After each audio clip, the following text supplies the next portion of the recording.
short and concise, best I can.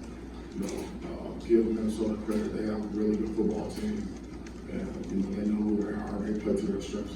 They do a really good job. They're very well coached. They're tough. They're physical. My hat goes off to them. They got a really good football game today. Offense, defense, and special teams. For us, we're not good enough on either side of the ball to not play complementary football. We're not good enough to leave it up to one side of the ball and the other. We have to get stops on defense. We were terrible in third down today defensively. You get these teams with third and long, and you have to get off the field. You cannot stay out there. You got to get the ball to the offense. We're not tackling well enough. Too many low tackles, yards after contact, yards after the catch. We're not getting enough pressure on the quarterback. It's too easy for the quarterback. Okay, and then obviously we have to play tighter in coverage, but the rushing coverage has to work together, obviously.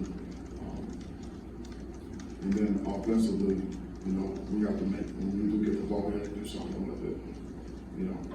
So when we don't do something with it, we put the defense back out there. That's not playing complementary football. And when we do move and we turn it over, again, you can't run like that. So I'm really not happy with what I'm seeing. I don't accept it, but I do. As I look at our team and as I see things unfolding, I do understand what our issues are. I'm probably just not going to talk about them right now because I'm going to watch the film. I don't want to say anything. I shouldn't say at this moment, like right after a game like this. I'm just going to leave to watch the film for the most part. So I'll answer any questions that you guys have, that you all have. Well, the 2 weeks in a row, it looked like they came out with a plan to attack certain defensive backs. Yeah. At this point, how do you make those adjustments? Is it personnel now or is it scheme? Yeah, I just, like I said, I just talked to, I just had a talk with some of the staff.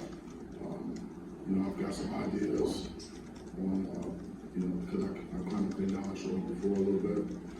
So we'll take a look at it after we watch the film. I'm going to watch the film to get the total picture before I start to answer those type of questions. Especially after a game like this, it's easy to fly off the handle. I'm not going to do that.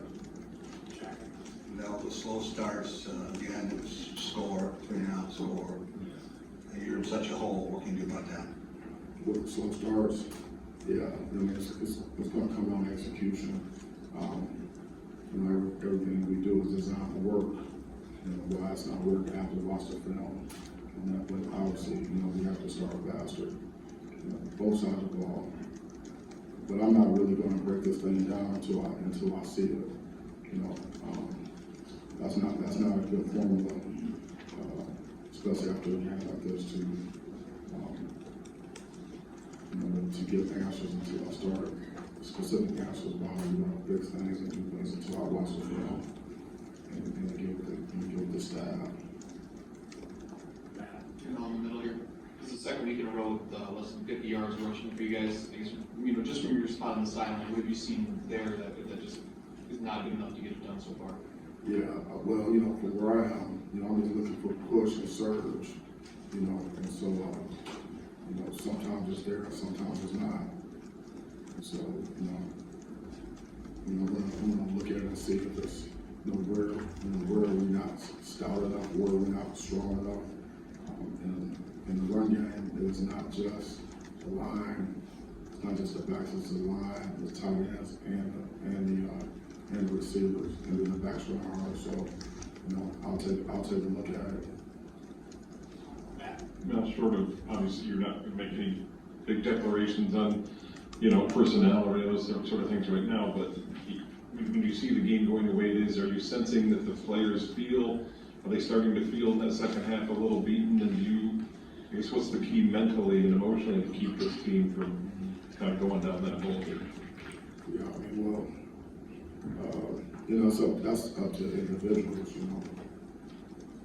If you feel beaten,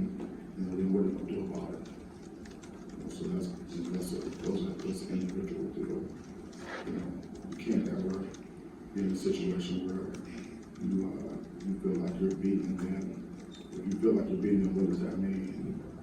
How are you gonna respond to that? You know, so, you know, I can't say if guys felt like they were beaten or not. I saw guys continue to play, you know, but the execution wasn't there, you know, so, but I don't sense any lack of motivation from the kids. Peyton had 2 more interceptions today, fumble in the red zone. How would you best describe maybe where his confidence is right now? Is that an issue, or just how would you describe how he played today? With Peyton, yeah, I mean, I don't know whether he's 17 for 24 or something like that. I didn't see a lack of confidence in him in the game. You know, we were moving down there, driving the ball, and you know, in fact, we were going in to score. And you know, I didn't actually see the replay, so I don't know what happened, but we got to take care of the ball. But I don't see any. There was no time during the game where I felt like he was not confident in what he was doing. You know, as I talked to him on the sideline, and I just talked to him just now, you know, when we got done here. So I don't sense any lack of confidence with him. Disappointment, yes, but not a lack of confidence. There you go. Coach, when you're watching your film coming up last week and this week, are you just looking at the personnel, the player personnel in the field, or are you also looking at the scheme that the assistants put the players in? Same, but all the above. You know, we look at the scheme and we look at the players. And you know, we're going to have to find out what we can do with the players that we have out there. You know, and so you know, that's really what it comes down to.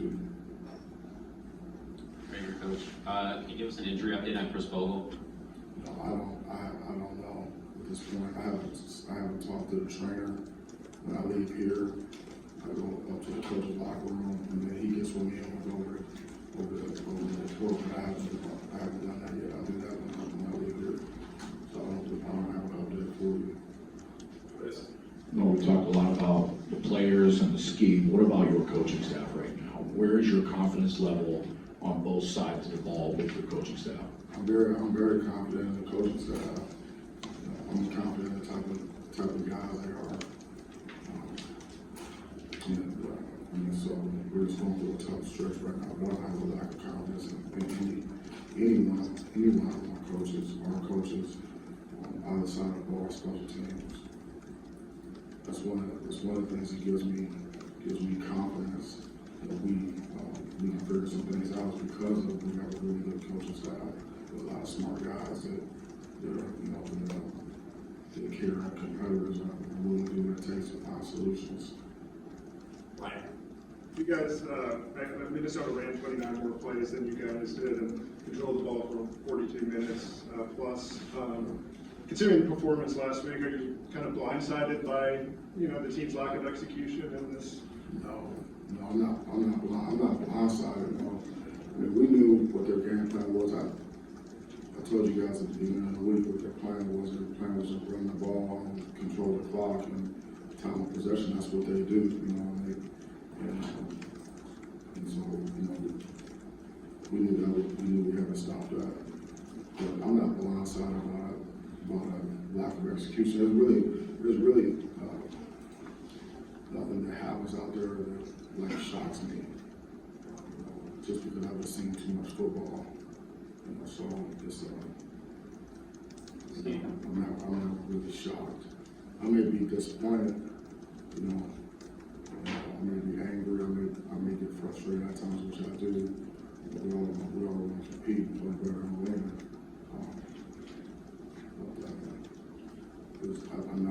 I'm really shocked at something I see on the football field. About a week ago, you mentioned out in Seattle that you liked the way your team still kept fighting and you felt the energy was still there on the sideline. Was that still there today? I mean, a similar situation on the field, different setting though. Stands were clearing out a little bit and there was some boos. Did you still feel that same sort of energy and everything you wanted to see on the sideline, you know, even late in the game? Yeah, well, I mean, just what the guys were saying on the field, you know, I felt like guys were still playing. They were still playing hard, you know, so, you know, offense was still, you know, going to make plays, you know, we went for it all. went for it on 4th down, and trying to extend the drive. I think it was 4th and 14. 13 was a goal for us, 14, so we went for it anyway. And, so the guys were still being to play and make plays. You can see that at the end, we kept our guys in and players in. And defensively, I saw guys the guys that we had left in the game. I saw those guys, really focused on, playing hard. I mean, it's a tough situation when you're out there and you look at it, you see the score, and the game is pretty much over. It's kind of dead in the stadium, and you get some boos and things like that, and that's when it's the toughest. So that's when you have to show some character, and when I saw that in those guys, there's a lot of disappointed. There's a lot of disappointed guys, and guys it's really bothering those guys in there. I've been in a situation where it did bother guys. When you could tell, like, right away after the game, guys were like on their phones, maybe laughing and joking in the locker room, like in the shower, not paying attention, to when the coaches are talking to them. I don't see any of that with these guys. But I have seen that before, like on teams, I've seen that. I don't see that with these guys. So, we're just in a tough stretch right now. We'll get it figured out. Coach, that's all the questions we have for you today. Okay, thank you so much. Thanks for your questions. We'll see you next time.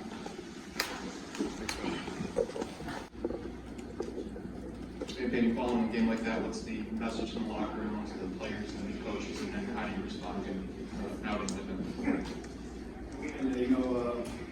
Really for us is we got to come together to move forward. Good teams and teams are families. They come together during tough times and they move forward together. So that's what our plan is. Okay, and I'm wondering, the way that Minnesota was on their offense, controlling the ball, what happened when you guys got the ball? I mean, it was a long time to sit and wait between drives, it seemed like. Yeah, we didn't do enough with the ball tonight when we had it.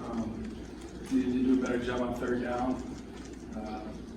Obviously, we weren't good enough through the air. I don't know what the stats were officially, but it doesn't matter. We got to get the ball in the end zone. And so it starts with me, and we all got to come together and move the ball down the field, and we didn't do that. Peyton, with the way things finished last week in the second half, what surprised you about the way Minnesota played today? And on the fumble, did you have the ball in the wrong arm, or what happened there? Nothing really surprised me about Minnesota. They didn't do anything really that we hadn't seen. They obviously play very hard. They're a good defense. They got good players and they're coached well. So, but then on the fumble, you'd love to have it in the other arm. But for me, I pretty much always carry my right, and I've never had an issue with it. I just let the ball drop a little bit when I watch the replay. We always talk about keeping our elbow or our wrist above our elbow, and if you see it, I'm pretty sure it drops a little bit, and that's what happens when your wrist is below your elbow. So, that's just not good enough. Peyton, I know every game counts as one, but from game 1 and 2 to games 3 and 4, I guess where do you see the disconnect with the offense? Yeah, we just gotta be better, complementary, both the run and the pass, play action, quick game, RPO, all that. And, so it feels like we've done some things well here and there, but all of it clicking at once hasn't really felt like that. It feels like every time we're rolling, there's a little setback. That's just kind of what it felt like today. Obviously, that first drive of the second half, we're rolling, and then fumble. So. We're gonna have to watch the film and figure out what really went wrong. You don't really know how the game went until you really watch the film. So that's what we'll do tonight, and we'll analyze that and move on tomorrow. Anything else for Peyton? Peyton, I guess what's your level of concern about the run game, and what do you think can be fixed there to help you guys get back on track?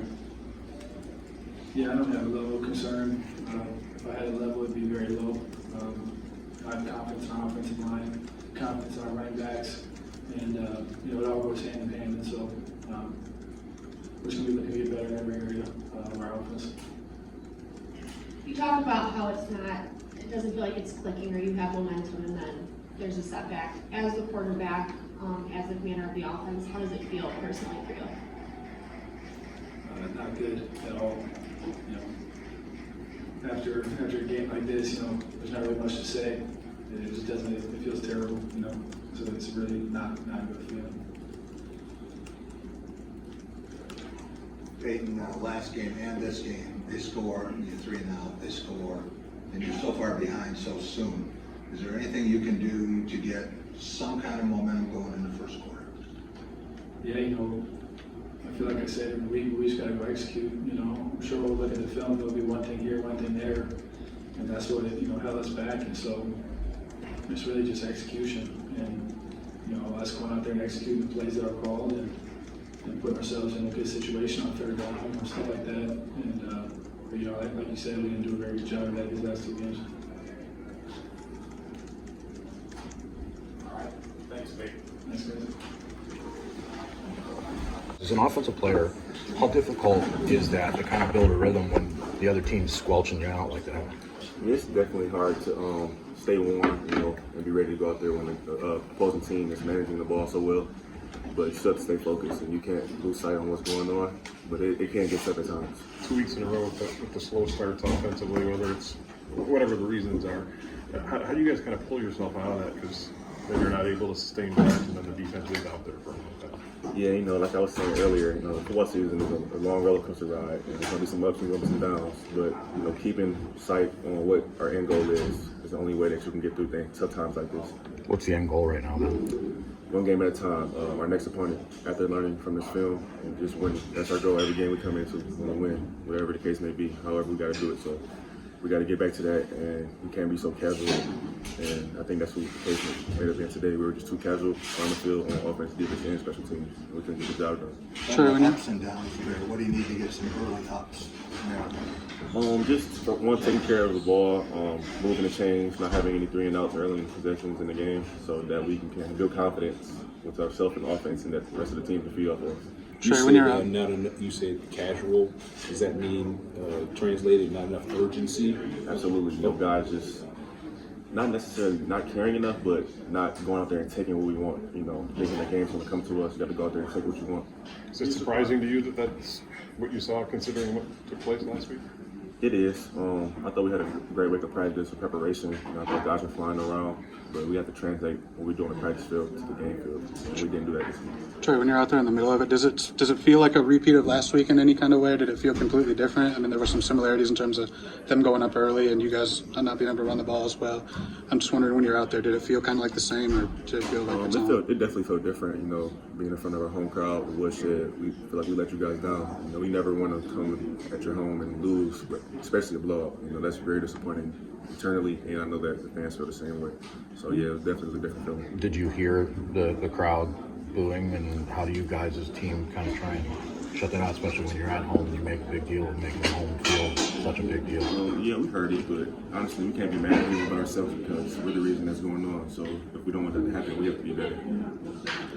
Can you pinpoint one thing with this offense right now when you look at 2 weeks in a row, or you just guys get off to a weird start like that? I mean, what do you guys think it is on that side of the ball? Just a little bit stagnant, whether it be guys missing blocks, not running great routes, passes not being where they need to be.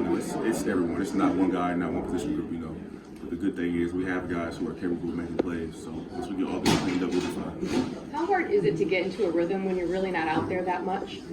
It can be tough, especially in games like this in the Big Ten, where teams know how to manage the ball so well. But just being engaged when the defense is on the field is probably the best way to stay engaged. What's the vibe, I guess, around the locker room? Guys are still coming together, just keeping our heads up. That's the only way you can do it, because if you don't, then your season will go down the drain quickly. So the leaders of the team have done a great job making sure that everyone is falling in line and still doing what we need to do as a team. What do the leaders do now, the rest of this weekend, going into next week? I mean, what kind of things do you guys have to do with your teammates? First, we have to watch the film tonight before we come in and watch it with staff. Being able to see it, by yourself and being critical of yourself first goes a long way, you know.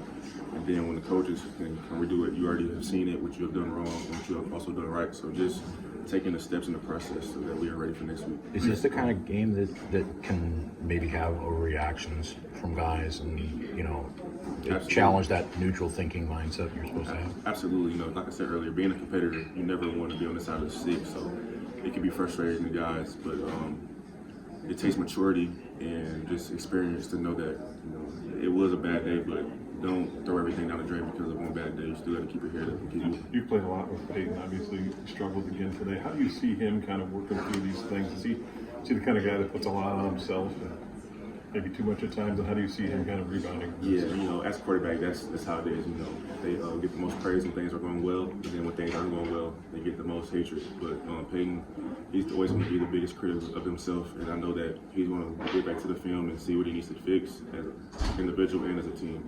And I'll be right there to help him. How hard is it for you guys not to get frustrated in a game like this? Very tough, you know.